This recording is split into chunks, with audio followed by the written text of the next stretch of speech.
Well now अब हम देखेंगे कि एसिडोसिस और अल्कलोसिस ये क्या चीज़ें होती हैं।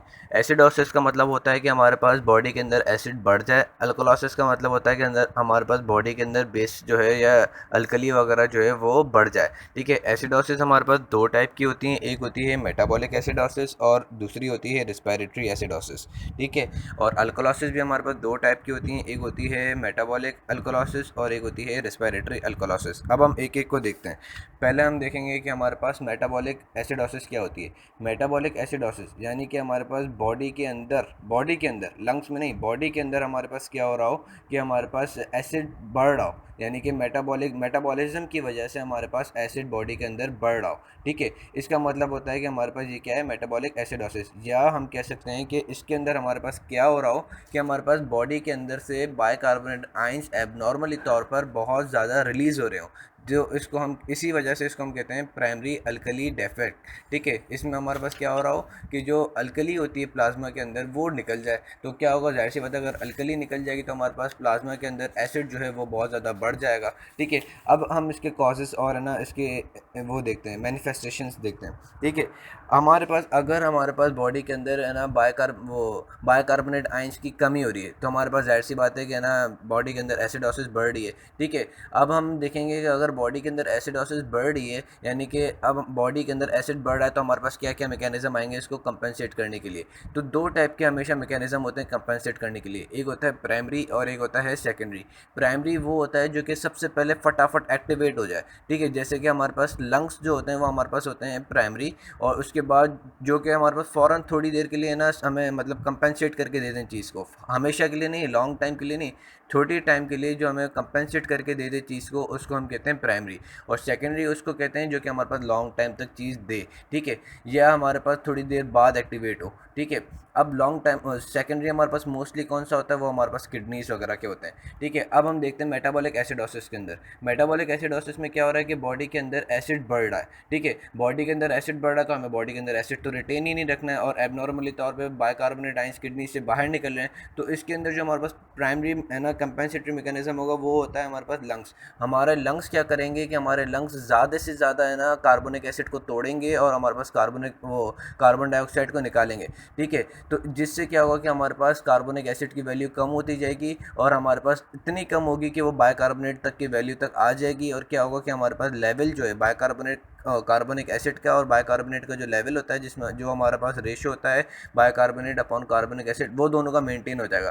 पहले ये रेशियो क्या हो रहा था, पहले ये रेशियो हमारे पास है ना डिक्रीज हो रहा था, क्योंकि कार्बोनिक एसिड बॉडी के अंदर ज़्यादा थे और बाइकार्बोनेट आयंस कम थे। हमने क्या किया कि हमने कार्बोनिक एसिड को कम करवा दिया। हमने कार्बोनिक एसिड को कम कैसे कराया, हाइपर वेंटिलेशन करा दी। इस हाइपर वेंटिलेशन को हम कहते हैं कॉस्मल ब्रीथिंग। हमने क्या किया कि हमने लंग्स को बोला कि तुम हाइपर वेंटिलेशन करो। अब उस हाइपर वेंटिलेशन से क्या हो कि हमारे पास ज़्यादा से ज़्यादा कार्बोनिक एसिड टूटे, और क्या हुआ कि CO2 निकलते गए। लेकिन प्राइमरी मैंने बताया कि थोड़े टाइम तक के लिए होता है। क्यों थोड़े टाइम तक के लिए होता है कि जितनी ज़्यादा अगर हम हाइपर वेंटिलेशन कराएंगे तो हमारे पास CO2 का लेवल जो है ब्लड के अंदर वो कम होना शुरू हो जाएगा। अब जैसे CO2 का लेवल ब्लड के अंदर कम होना शुरू हो जाएगा तो ब्रेन बोलेगा दोबारा भाई अपनी वापस औकात पे आ जाओ, कि है ना हाइपो वेंटिलेशन करा दो। तो उससे क्या होगा, दोबारा कार्बोनिक एसिड है ना इंक्रीज़ हो जाएगा, क्योंकि हमारे पास फिर स्लो वेंटिलेशन होगी। स्लो हमारे पास कार्बोनिक एसिड टूटेगा तो फिर दोबारा वही है ना चीज़ इंक्रीज़ हो जाएगी, एसिडोसिस इंक्रीज़ हो जाएगी। फिर हम जाते हैं सेकेंडरी की तरफ। ठीक है, अब सेकेंडरी की तरफ क्या होगा हमारे पास कि हम किडनी की तरफ जाएंगे। किडनी को बोलेंगे कि तुम बहुत ज़्यादा है ना एसिड्स रिलीज़ करते जाओ, यानी कि एसिडिक यूरिन को है ना बहुत ज़्यादा एसिडिक बना दो। तो हमारे पास क्या होगा कि बॉडी के पीएच जो है दोबारा नॉर्मल मेंटेन होना शुरू हो जाएगी। ठीक है, अब वो यूरिन की अगर हम फाइंडिंग्स देखेंगे, ठीक है, यूरिन की फाइंडिंग्स में क्या होगा कि हमारे पास टाइट्रेबल एसिड जो कि क्या होती है सोडियम डाइहाइड्रोजन फॉस्फेट, वो ज़्यादा से ज़्यादा निकलेगी। अमोनियम आइंस ज़्यादा से ज़्यादा निकलेंगे। सोडियम हाइड्रोजन का जो एक्सचेंज होता है वो ज़्यादा से ज़्यादा होगा। ठीक है, तो इन सब से क्या होगा हमारे पास, इन सब से हमारे पास ये होगा कि बॉडी की पीएच जो है वो नॉर्मल हो जाएगी। अब अगर हम इनकी वैल्यूज़ देखें कि है ना अनकम्पेंसेटेड के अंदर क्या होता है और कंपेंसेटेड के अंदर क्या होगा। अनकम्पेंसेटेड में क्या होता है कि हमारे पास कार्बोनिक एसिड तो हमारे पास डिक्रीज़ करा रहे थे। कहाँ से हम डिक्रीज़ करा रहे थे कार्बोनिक एसिड को, हमने लंग्स को बोला था कि तुम हाइपर वेंटिलेशन करो, तो इसका इफेक्ट हमने देखा अनकम्पेंसेटेड के अंदर। अभी फुली कंपेंसेटेड नहीं हुई है, ठीक है। ये चीज़ याद रखना, अनकम्पेंसेटेड के अंदर हम हर उस वैल्यू को डिस्कस करेंगे जो कि हमारे पास अभी वो है ना, मतलब इसको कंपेंसेट करा रही हो और पूरी तौर पे कंपेंसेट नहीं हुआ हो, यानी कि पीएच हमारे पास अभी पूरी तौर पर नॉर्मल नहीं हुई हो, ठीक है। तो उन सारी वैल्यूज़ को हम कहते हैं अनकम्पेंसेटेड। जैसे कि हमने पहला स्टेप क्या देखा था कि कार्बोनिक एसिड हमारे पास ज़्यादा से ज़्यादा डिग्री तोड़वा रहे थे ताकि हमारे पास एसिड है ना बॉडी के अंदर कम होता रहे। तो इसको भी हम इसके अंदर लिखेंगे कि हमारे पास कार्बोनिक एसिड कम हो रहा था, ठीक है। बाइकार्बोनेट आयंस बॉडी के अंदर पहले ही कम थे, और रेशियो जो था वो हमारे पास पहले डिक्रीज़ हो रहा था। अभी हम लिखेंगे नहीं कि हमारे पास है ना इंक्रीज़ हुआ है, क्योंकि अभी हमारे पास कंपेंसेट नहीं है। कंपेंसेट के अंदर हम नॉर्मल वैल्यू लिखेंगे, अनकम्पेंसेट के अंदर हम यही लिखेंगे कि अभी बॉडी के अंदर एसिडोसिस है, रेशियो जो है वो हमारे पास डिक्रीज़ है, ठीक है। उसके बाद पीएच लिखेंगे, पीएच भी अभी हमारे पास अनकम्पेंसेट के अंदर पूरी नहीं नॉर्मल नहीं हुई होती, तो इस वजह से इसको हम लिखेंगे कि पीएच भी कम है। CO2 का लेवल हमारे पास कम होना शुरू हो गया था क्योंकि हमने बहुत ज़्यादा हाइपर वेंटिलेशन करा दी थी। लेकिन जब हमारे पास चीज़ कंपेंसेट हो जाएगी तो हम क्या लिखेंगे कि कार्बोनिक एसिड तो डिक्रीज हो रहा था क्योंकि उसी की वजह से हमने बॉडी का एसिड कम कराया था, बाइकार्बोनेट आयंस पहले ही कम थे, ठीक है। लेकिन इन दोनों का रेशियो जो कम हो रहा था वो बैलेंस हो जाएगा, क्योंकि एक तरफ से बाइकार्बोनेट आयंस कम थे तो दूसरी तरफ से हमने कार्बोनिक एसिड कम करा दिए, तो जिसकी वजह से क्या हो, रेशियो जो था वो हमारे पास नॉर्मल हो जाएगा, बाइकार्बोनेट अपॉन कार्बोनिक एसिड का रेशियो जो है वो नॉर्मल हो जाएगा। और कंपेंसेटेड के अंदर क्या आएगा कि हमारे पास पीएच नॉर्मल हो जाएगी, ठीक है। ये सारे इफेक्ट जो हैं वो हमारे पास किसके हैं, कंपेंसेटेड के हैं। अच्छा, ये कौन से ऐसे कॉजेज़ थे जो कि ये हमारे पास मेटाबॉलिक एसिडोसिस करा रहे थे।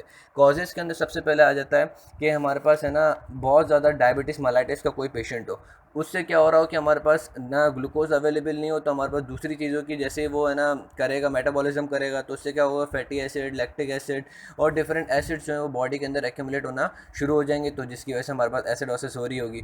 और दूसरा कॉज क्या हो सकता है कि हमारे पास हाइपोक्सिया हो जाए। अच्छा, ये हाइपोक्सिया बहुत इंपॉर्टेंट है, याद रखना। हाइपोक्सिया हो जाए तो उससे क्या होगा कि हमारे पास है ना बॉडी के सेल्स को ऑक्सीजन नहीं मिलेगी, तो वो क्या करेंगे कि एनाएरोबिक रेस्पिरेशन करेंगे और एसिड्स वगैरह है ना वो लैक्टिक एसिड बनना शुरू हो जाएगा जो कि एसिडोसिस करा देगा, ठीक है। उसके बाद जो कॉज लिखा हुआ है वो एक सेकंड में देखूं कि जो कॉज है वो है फीवर। फीवर के अंदर भी अक्सर ये हो जाता है कि बुखार वगैरह बहुत ज़्यादा हो जाता है, तो उसमें भी एसिड्स वगैरह बनना शुरू हो जाते हैं।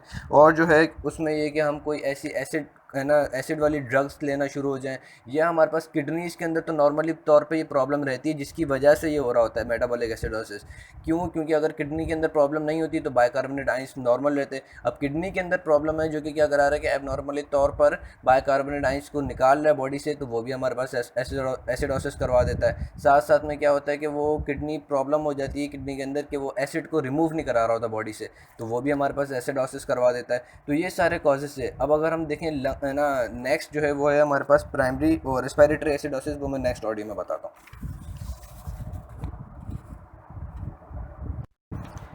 रेस्पिरेटरी एसिडोसिस, अब तो काफ़ी हद तक तो चीज़ें समझ में आ गई होंगी। अब रेस्पिरेटरी एसिडोसिस का मतलब ये है कि हमारे पास कार्बोनिक एसिड जो है वो टूट नहीं रहा, ठीक है। यानी कि लंग्स के अंदर एसिडिटी बढ़ रही है। अब लंग्स के अंदर एसिडिटी कैसे बढ़ती है कि हमारे पास कार्बोनिक एसिड टूटे नहीं। अगर कार्बोनिक एसिड टूटेगा नहीं तो हमारे पास क्या होगा कि लंग्स के अंदर और ओवरऑल, जिसकी वजह से क्या होगा कि हमारे पास पूरी बॉडी के अंदर एसिडिक एनवायरनमेंट बढ़ जाएगा। अब इसके अंदर जो हमारे पास प्राइमरी कंपेंसेटरी होगा वो लंग्स नहीं हो सकता, क्योंकि लंग्स तो है ही ख़राब, लंग्स में ख़राबी है जिसकी वजह से हमारे पास कार्बोनिक एसिड टूट नहीं रहा। फिर भी अगर हम देख लें थोड़ा बहुत कि हमारे पास हाइपर वेंटिलेशन शुरू तो होगी लेकिन हो ही नहीं सकेगी, क्योंकि हमारे पास ये कार्बोनिक एसिड टूट नहीं रहा।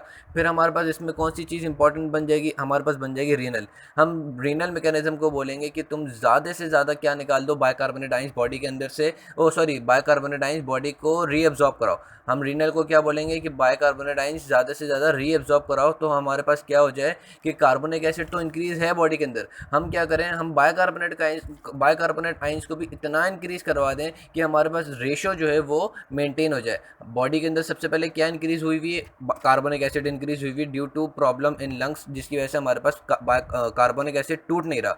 तो हमने रीनल मैकेनिज्म को बोला कि तुम ज़्यादा से ज़्यादा क्या करो, कार्बोनेट आयंस बाइकार्बोनेट आयंस को रीअब्जॉर्ब करा दो, जिससे क्या होगा कि हमारे पास रेशियो जो है वो मेंटेन हो जाएगा। साथ साथ में हम रीनल मैकेनिज्म को बोलेंगे कि ज़्यादा से ज़्यादा हमारे पास क्या करो, एसिडिक वाली चीज़ें बाहर निकालो बॉडी से, ताकि हमारे पास क्या हो कि हमारे पास बॉडी की एसिडिटी कम हो जाए और है ना नॉर्मल पीएच अवेलेबल हो जाए। अब अगर हम इसमें देखें कि अनकम्पेंसेटेड के अंदर हमारे पास क्या क्या चीज़ें हो सकती हैं, अनकम्पेंसेटेड के अंदर क्या क्या चीज़ें होगी कि हमारे पास है ना कार्बोनिक एसिड का अमाउंट इंक्रीज़ हुआ है, हमने क्या किया, बाइकार्बोनेट का अमाउंट भी इंक्रीज़ करा दिया। पीएच हमारे पास डिक्रीज रहेगी क्योंकि अभी तक ये अनकम्पेंसेटेड है। रेशियो जो है, रेशियो हमारे पास डिक्रीज रहेगा क्योंकि अभी हमारे पास अनकम्पेंसेटेड है। ठीक है, अगर जब हमारे पास कंपेंसेटेड फुली तौर पर हो जाएगी तो हमारे पास क्या होगा कि है ना, हमारे पास क्या हो जाएगा। अच्छा, अनकम्पेंसेटेड के अंदर मैंने एक और चीज़ बताना भूल गया कि CO2 का अमाउंट जो है वो भी ज़्यादा इंक्रीज है। CO2 का अमाउंट जो है वो ज़्यादा इस वजह से इंक्रीज है क्योंकि हमारे पास है ना कार्बोनिक एसिड बना हुआ है। अगर हमारे पास ज़्यादा से ज़्यादा कार्बोनिक एसिड टूट रहा होता तो हमारे पास बॉडी के अंदर CO2 का अमाउंट डिक्रीज हो जाता। CO2 का भी अमाउंट हमारे पास अनकम्पेंसेटेड के अंदर इंक्रीज है। ठीक है, अब कंपेंसेटेड के अंदर हमारे पास क्या आ जाएगा, क्योंकि कार्बोनिक एसिड तो इंक्रीज रहेगा, बाइकार्बोनेट आयंस भी इंक्रीज हो गए, रेशियो जो है वो नॉर्मल हो जाएगा, पीएच जो है नॉर्मल हो जाएगी, और CO2 का जो प्रेशर जो है वो भी हमारे पास बॉडी के अंदर इंक्रीज ही रहेगा। यूरिनरी फाइंडिंग्स में क्या हो जाएंगी, हमारे पास सारी की सारी जो एसिडिक वाली चीज़ें वो बढ़ जाएंगी। ठीक है, और हमारे पास क्या बढ़ जाएगा कि अमोनियम आइंस बढ़ जाएंगे, टेट्रेबिल एसिड बढ़ जाएगा। ठीक है, तो ये सारी चीज़ें यूरिनरी फाइंडिंग्स के अंदर आ जाएंगी। अच्छा, रेस्पिरेटरी एसिडोसिस के क्या क्या कॉज हो सकते हैं। पहला कॉज होगा कि ब्रेन का मसला है। ठीक है, जिसकी वजह से क्या हो रहा है कि ब्रेन जो है वो सिग्नल सही नहीं भेज रहा लंग्स को कि तुम हाइपर वेंटिलेशन करो। दूसरा क्या कॉज हो सकता है कि हमारे पास है ना वो CO2 जो है वो लंग्स को नहीं मिल रही हो। ठीक है, जैसे कि हमारे पास एल्विला के अंदर क्या हो कि है ना, एल्विला के अंदर प्रॉब्लम हो जाए, जैसे कि उसके अंदर है ना वो हो जाए इन्फाइसीमा वगैरह हो जाए, जो कि हमारे पास क्या करे कि CO2 को ले नहीं रहा हो, या हमारे पास लंग्स की वॉल के अंदर पेन हो जाए या इन्फ्लेमेशन हो जाए, जिसको हम कहते हैं प्लूरिसिटी। ठीक है, और हमारे पास डिफरेंट जो कॉजेज वगैरह लिखे हुए हैं कि हमारे पास लंग्स के अंदर CO2 आ तो जाए लेकिन लंग्स जो है वो CO2 को एक्सेल ना कर सके, जैसे कि एस्थमा वगैरह के अंदर होता है। तो ये था हमारे पास रेस्पिरेटरी एसिडोसिस। बाकी मैं दूसरी भेजता हूँ।